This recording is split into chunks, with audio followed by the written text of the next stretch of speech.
여러분은 극심한 고통이나 갈등의 환경이 불어닥치면 어떻게 그 문제를 해결해 가십니까? 정말 내 힘으로는 어떻게 할 수 없는 그런 일들이 우리의 삶을 가로막고 있다면 여러분은 가장 먼저 무엇을 하시겠습니까? 오늘 본문을 가만히 보면 예수님께서 이제 잡히시던 날 밤에 겟세마네라 하는 동산에 올라가서 기도하는 장면을 기록하고 있습니다. 물론 이 내용이야말로 우리가 너무나 잘 알고 있는 내용입니다만, 이 겟세마네라 하는 말 자체에 그 언덕을, 감람산 언덕을 말하는 것인데, 이 겟세마네라는 말이 기름 짜는 틀이라는 뜻을 가진 말입니다. 예수님께서 그곳에서 기도하실 때 그 마음속의 고뇌와 고통이 얼마나 심하고 깊은 것인지를 이 겟세마네라는 단어 자체가 이미 표현하고 있는 것이죠. 우리가 알고 있는 대로 주님은 이 겟세마네 기도 현장에서 이제 붙잡히실 것입니다.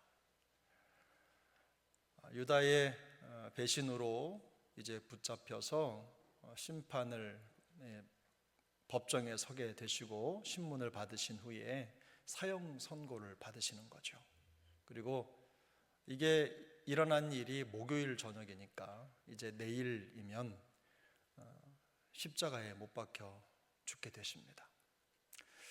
주님의 입장에서는 이 겟세마네 기도의 순간이 결코 이렇게 금방 간단하게 넘길 수 있는 순간이 아닌 거죠.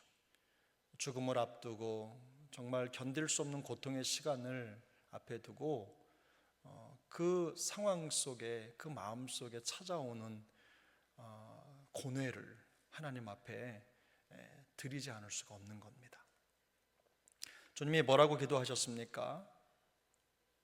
주님이 이 잔을, 근데 그 앞에 아버지께는 모든 것이 가능하는 이 잔을 내게서 옮기시옵소서.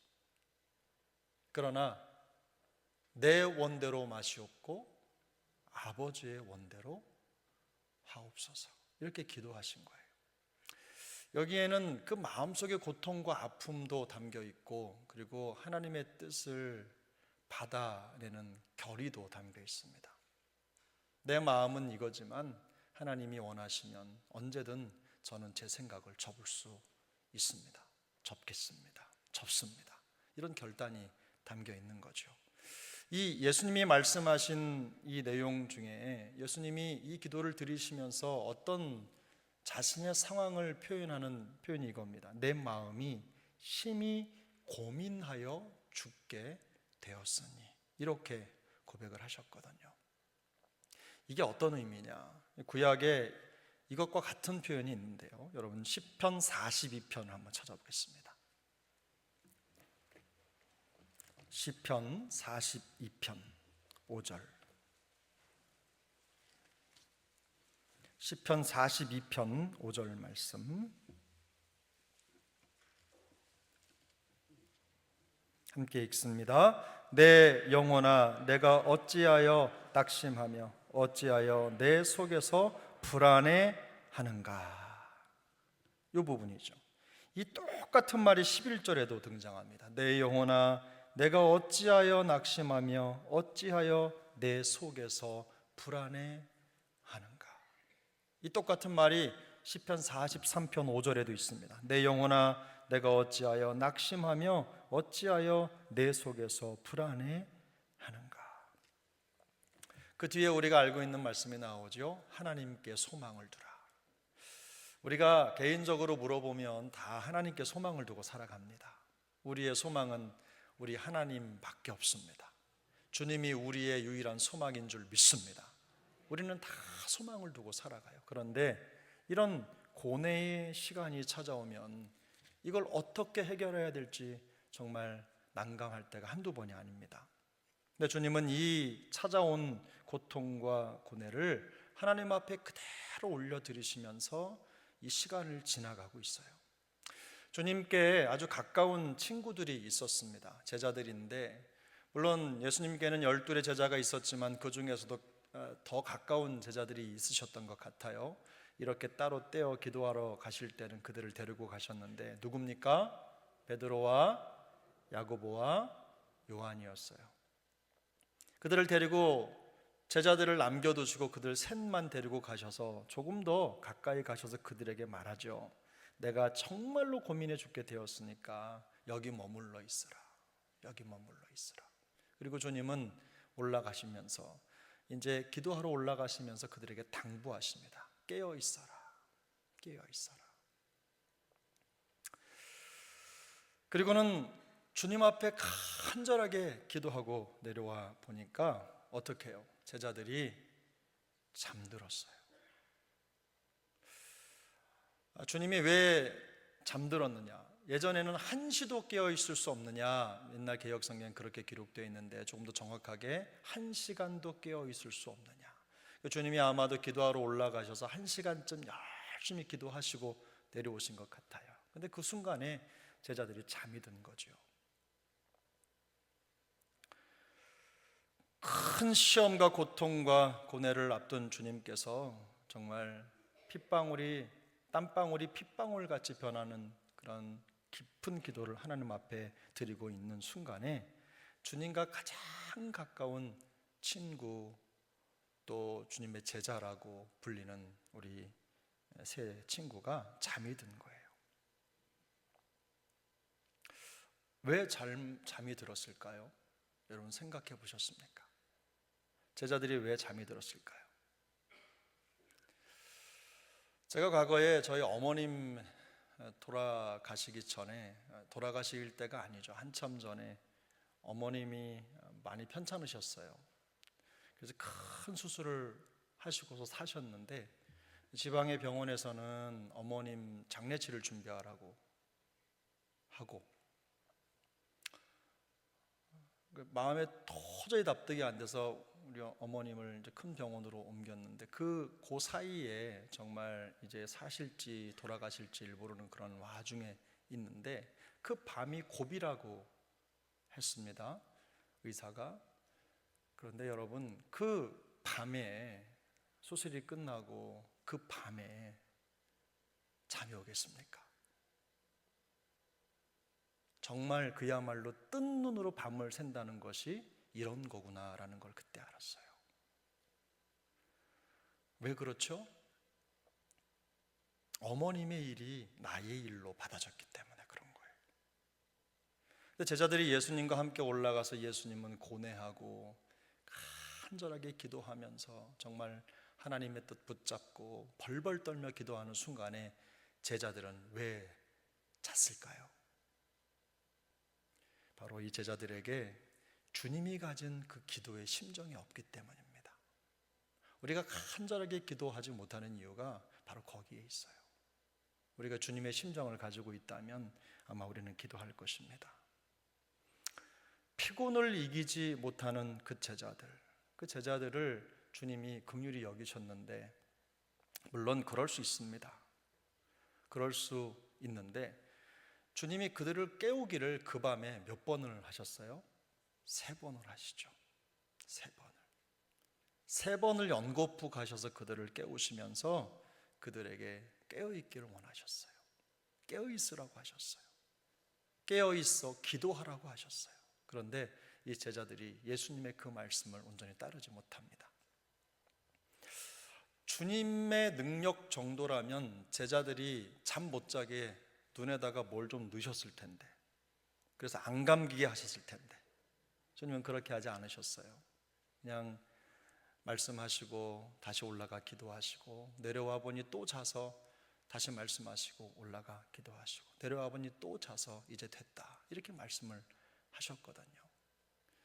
왜 그러셨을까요? 만약에 저라면 잠 못 자게 졸면 찔리게 바늘이라도 여기다 이렇게 해놓고 어떻게 해서든지 못 자게 했을 텐데, 근데 주님은 이 과정을 통해서 이 제자들에게 뭘 원하셨느냐? 인격적인 관계 속에서 제자들이 능동적으로 주님의 말씀에 순종하기를 원하신 거예요. 주님의 심정을 깨닫기를 원하신 거예요. 그 심정을 깨닫고 강요된 복종이 아니라 하나님 앞에 능동적으로 그 마음을 드리기를 원했던 거예요. 그래서 주님은 기다리십니다. 강요하지 않아요. 여러분, 우리가 잘 알고 있어요. 순종은 절대로 강요해서 될 게 아니잖아요. 우리가 하나님의 말씀을 듣고 그 말씀에 반응하는 게 순종인데, 그거 절대로 강요해서 될 문제가 아니거든요. 하나님의 뜻에 능동적이고도 적극적인 반응입니다. 예수님이 기도하십니다. 나의 원대로 마옵시고 아버지의 원대로 하옵소서. 여기에도 예수님의 적극적 순종이 들어있는 거예요. 적극적 순종. 단순히 하나님의 뜻이기 때문에가 아니라, 하나님의 뜻은 항상 있고 변함이 없는데 그 뜻을 따라가는 이 예수님의 마음속에 그 뜻을 따라야겠다는 적극적 순종이 바로 그 뜻을 이루는 것입니다.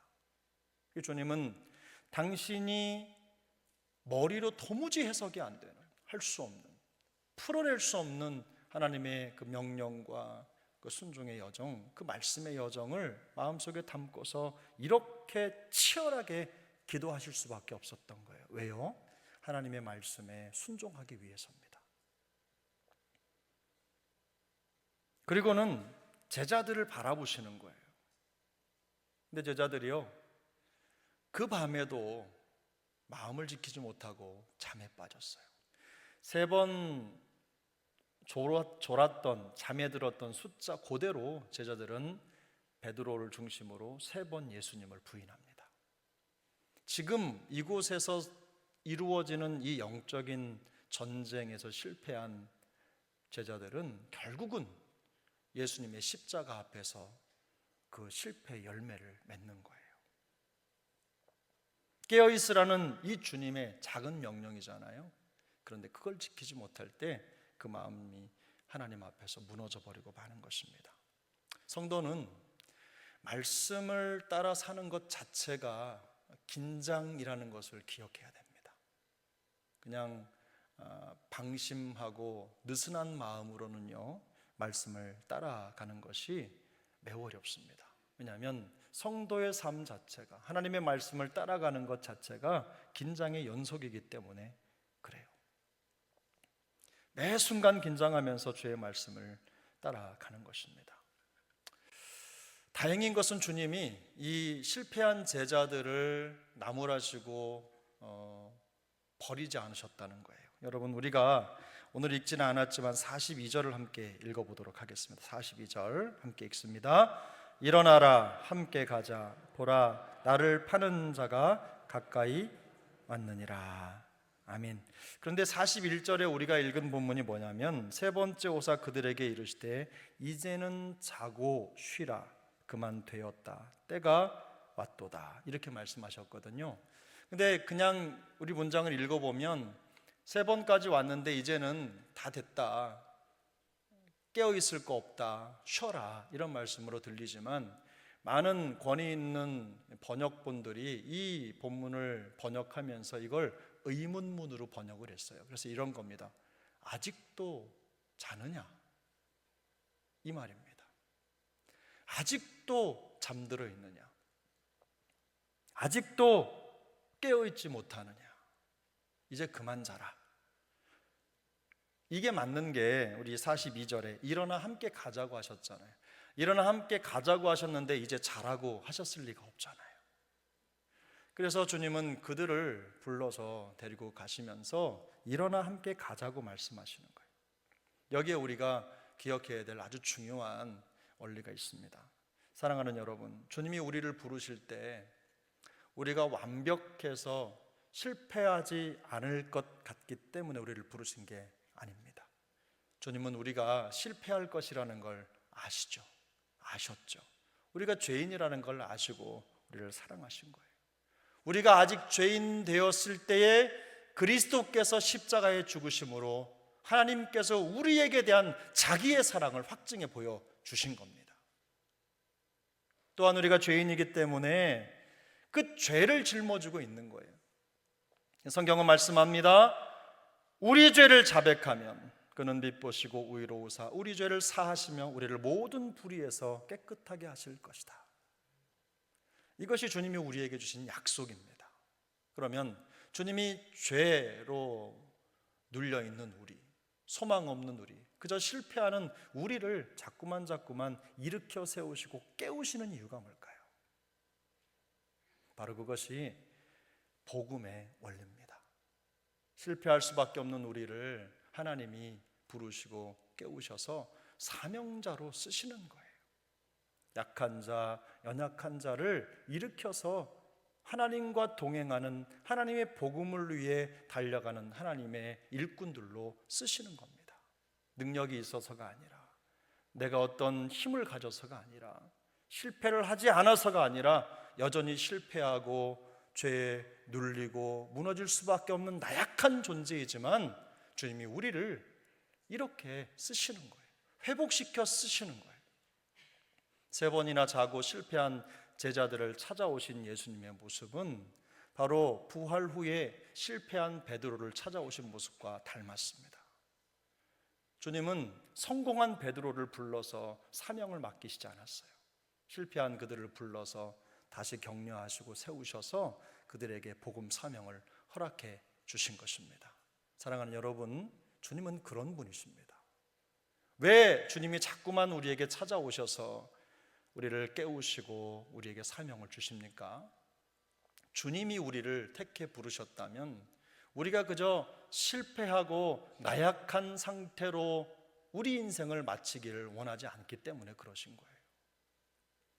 나약한 상태로, 아무것도 못하는 상태로 우리 인생이 그저 끝나는 거, 그거 주님이 원하시는 게 아니라는 말입니다. 사랑하는 여러분, 나약함을 방치하면요, 그게 실패의 어떤 시작점이 되는 거예요. 많은 분들이 어떤 사명을 맡길 때 나약해서 못한다, 능력 없어서 못한다, 연약해서 못한다, 이런 표현들을 많이 하세요. 그런데요, 우리가 신앙생활하면서 그 부분을 붙잡고 기도하셔야 돼요. 여러분, 예수님에게서 배우셔야 합니다. 예수님도 연약합니다. 인간적으로 보면 하나님의 그 사명을, 그 무거운 사명을 감당하시면서 마음에 고뇌가 계신 거예요. 있으셨던 거예요. 그때 주님이 그 고뇌를, 그 엄청난 사명의 짐을 어떻게 감당하셨느냐? 바로 깨어 기도하시고 이해가 안 되는 그 말씀에 순종으로 답하시면서 가신 거예요. 그래서 제자들의 모습을 보면서 작은 순종을 원하신 거고, 그리고 주님의 심정을 요만큼이라도 깨달아 한다면 나와 함께 기도해 주기를 바라신 거예요. 예수님도 중보가 필요했던 겁니다. 사랑하는 여러분, 우리가 이런 주님의 마음을 깨달을 수 있게 되기를 바랍니다. 주님은 실패가 예견된 사람들을 불러서 당신의 사명을 맡기셨어요. 피곤하고 힘들 수 있어요. 살아가다 보면 너무나 어려운 상황들, 늘 그저 앉아있기만 해도 지치고 힘들어서 자꾸만 잠이 드는 우리의 현실을 우리가 몰라서가 아닙니다.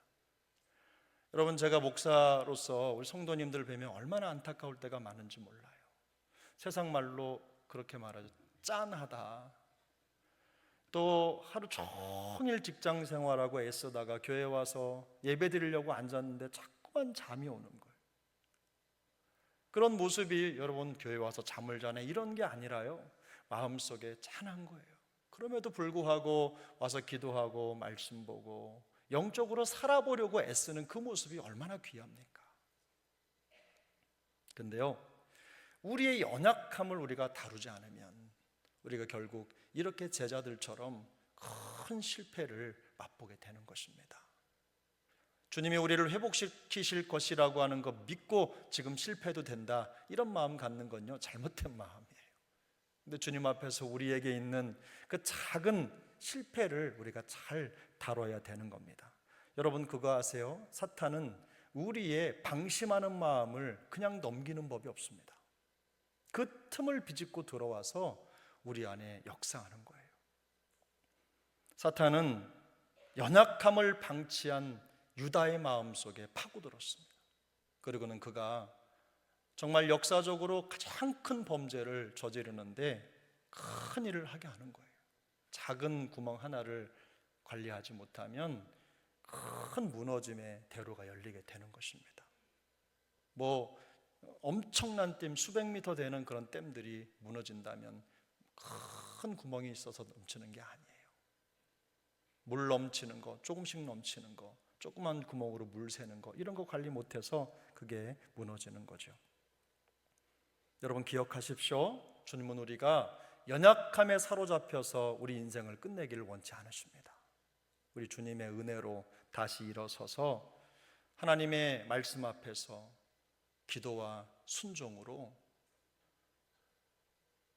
철저하게 무장해서 하나님 앞에 튼튼한 영적 강군이 되기를 원하시는 거예요. 주님이 우리에게 오늘도 그런 소망을 보여주고 계신 겁니다. 사랑하는 성도 여러분, 제자의 삶에 있어서 이 긴장감이라고 하는 것은 매우 중요합니다. 성도는 우리가 깨어있다는 것을 어떤 방법으로 증명해낼 수 있느냐, 바로 그것이 기도하는 것이고 또한 기도함으로 하나님의 말씀에 순종하는 겁니다. 그것이 바로 우리의 영적 긴장감을 표현하는 방법인 줄 믿습니다. 그래서 오늘 우리가 제자들의 모습을 보면서 또 예수님의 모습을 보면서 우리에게 놀라운 구원 역사를 이루신 그 주님의 방법과 또 주님의 십자가 앞에서 실패한 이 제자들의 모습이 똑같이 우리에게 교훈을 주는 겁니다. 십자가라고 하는 연약한 방법, 세상 사람들이 주목하지 않는 그 방법이 예수님의 기도와 순종이 더해졌을 때 놀라운 구원 역사의 도구가 된 줄로 믿습니다.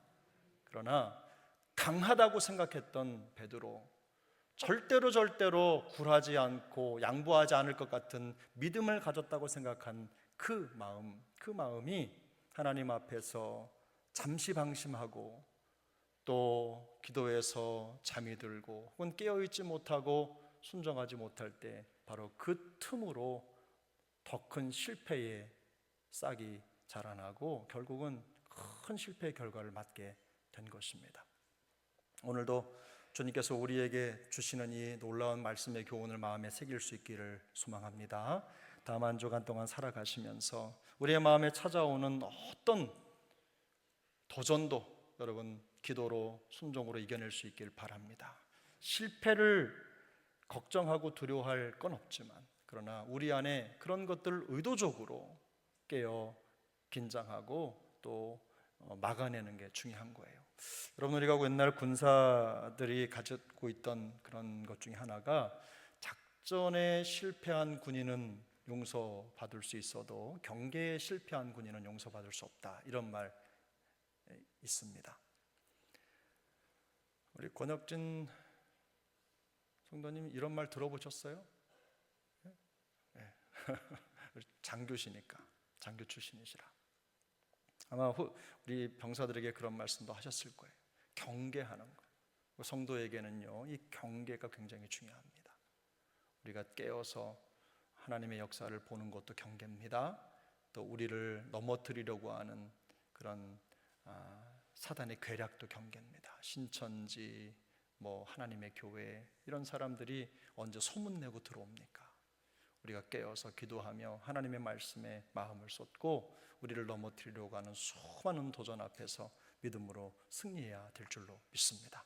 오늘도 우리 주님의 기도를 통해서 이런 교훈을 얻고 우리 한 사람 한 사람 모두가 다 주님 앞에 하나님 나라를 위해 쓰임받는 영적 강군이 될 수 있기를 예수님의 이름으로 축복합니다.